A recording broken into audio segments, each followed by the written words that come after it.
Hi everyone, it's Bex here from Meandering Manships, and we're back on the road for our very first trip of 2026. Now this one's a three-parter. We're heading south, taking it nice and steady and making memories as we go. In the first episode, we're going to stop off at Sharpness. Then we're going to revisit Brook Lodge Farm, where Gary and I were once wardens. And then we're going to spend a few days in the lovely city of Wells, one of our favourite cities. So come along with us.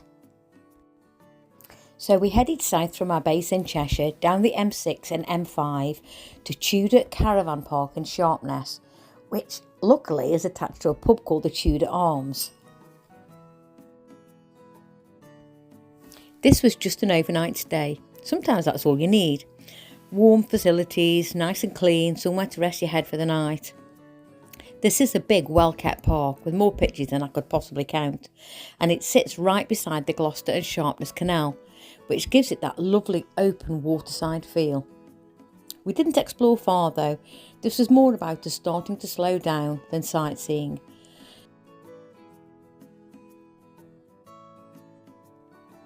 It was absolutely lashing it down when we arrived, and it continued for quite some time.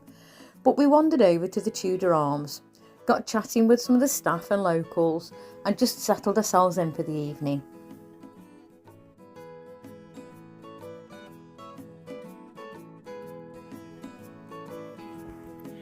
The Tudor Arms is huge, with about 7 or 8 different rooms that you can go and pitch yourself in, including this Skittles alley. How cool is that? It's just really nice, really lovely and clean. There's a very nice vibe around the Tudor Arms. It just feels nice and friendly and welcoming. Everything's clean and well maintained.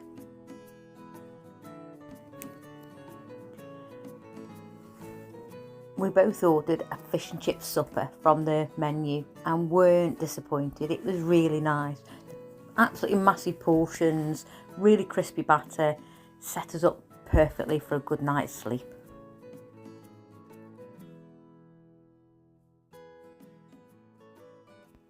After our hearty meals and a couple of drinks, we made our way back out into the rain to wander back over towards Bess.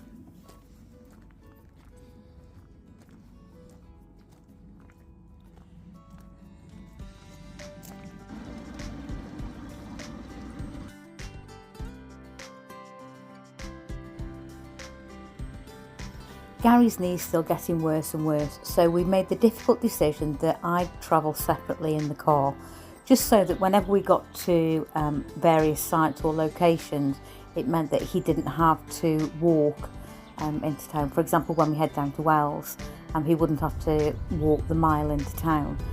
It meant that we could drive there and back to just save any further discomfort for him. It worked out okay, to be honest. It wasn't the same, but it did work out okay in the end. But maybe we do need to think about getting a smaller vehicle that we can tow or have on a trailer. That might be an option.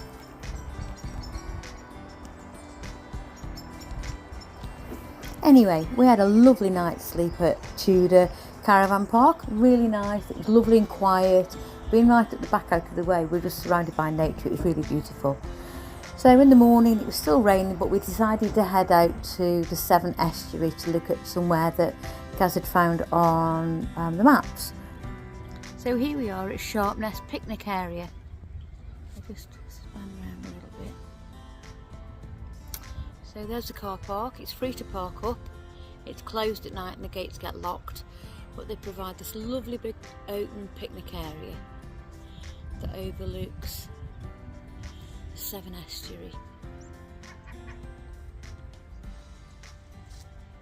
Really atmospheric on this grey February morning. So just over there is the shipyard and dry dock. We can carry on just a little bit further. We've gone full circle back to where Bess is. There we go.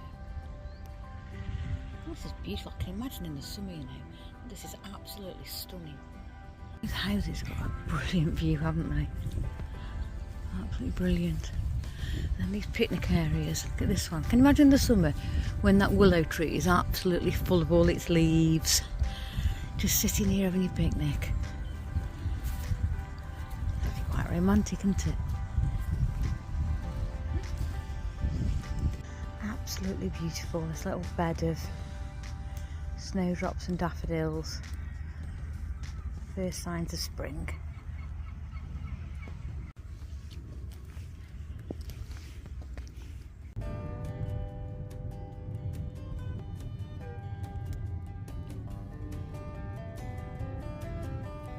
After the beautiful tranquility of Sharpness Viewpoint, we headed towards Bristol, and for some reason sat-navs took us both through the centre of Bristol where there's massive roadworks going on.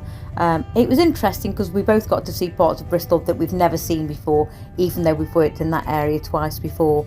But once we got through and we were back on the A38, we weren't that far before we were down at Brook Lodge Farm.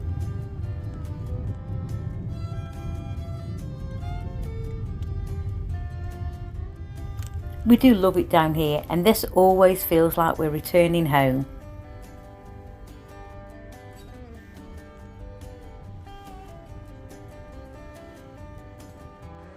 I'll drop the link below to one of the previous videos where you can see much more of Brook Lodge Farm.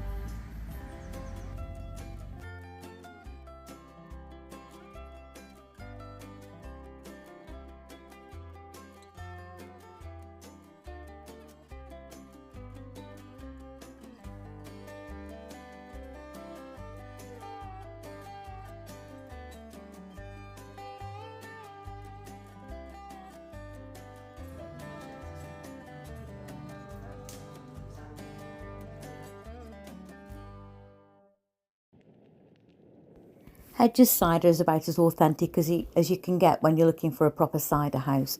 It's just south of Bristol International Airport on a road called Row of Ashes Lane, and it's the third gate on the left. It was so nice to come back, just sit next to the fire with Maddie, the boss there, and just let Gary enjoy some of their traditional cider before heading back to Brook Lodge Farm. If you're ever in the area, you really must give it a try. They're open Thursdays, Fridays, Saturdays and Sundays, I believe, and regularly have live bands on.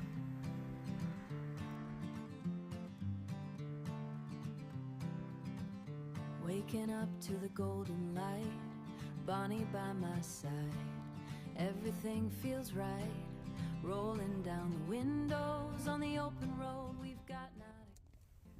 After a really lovely evening catching up with old friends, we headed out again. Gary and Bess, me in the car. We both headed south on the A38 towards Cheddar and Cheddar Gorge. I then headed up the B3135 to the top, dropping down towards Wells, with Glastonbury Tor peeking its head up on the skyline. Glastonbury comes later in the vlog series.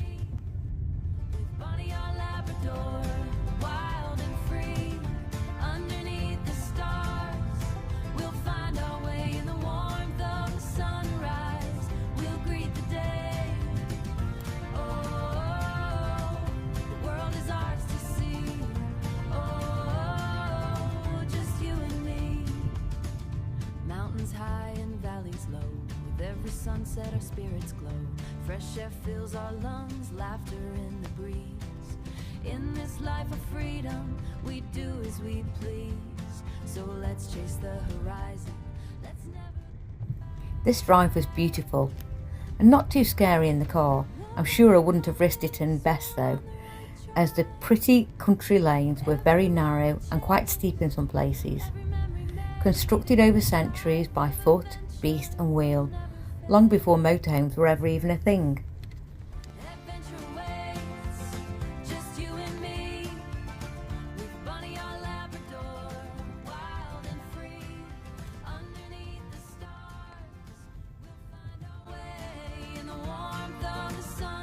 After a lovely gentle drive, we arrived at our home for the next few nights, the fantastic Wells Touring Park, just 1 mile from the city centre, with a regular bus passing the entrance throughout the day. We drove in though and parked on the car park next to the bus station. It's clearly signposted and takes you right to the centre of the city. We headed straight to the butcher's to pick up some supplies for the next few days. We got some bacon, some sausage, a couple of burgers and some of their famous beef Wellington pies.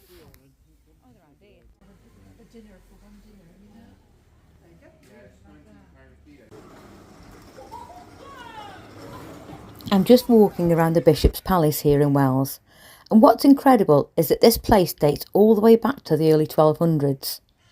It was built as the home of the Bishops of Bath and Wells, not just a residence but a symbol of power and protection, which is why you've got this beautiful moat surrounding it. That was added later in the 14th century along with the gatehouse and drawbridge, giving it that almost castle-like feel. And yet despite its strength, it's also been a place of retreat, of reflection, bishops living, working and shaping the life of the cathedral just next door for over 800 years. It's still lived in today, which feels quite special actually, not just history frozen in time, but something that's continued, quietly evolving through the centuries. And as you walk around it now, past the water, through the gates, into the open lawns, it's easy to feel that blend of history and stillness sitting side by side.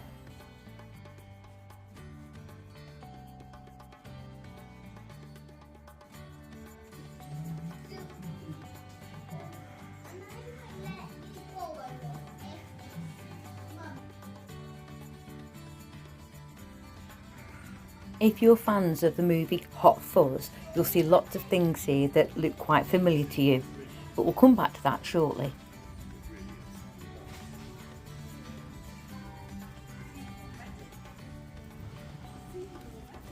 Wells has a vibrant market every Wednesday and Saturday, and here it is closing up at the end of a busy day trading. And now I'm going to make my way back to Gaz, who's parked in a pub with Bonnie. And here we are at the famous Crown pub in Wells, famous for its role in Hot Fuzz, the Simon Pegg movie. I can absolutely guarantee you no swans were harmed in the recording of this vlog. Thank you so much for joining us on this first part of our Somerset and Winchester trip. I hope you've enjoyed the wander.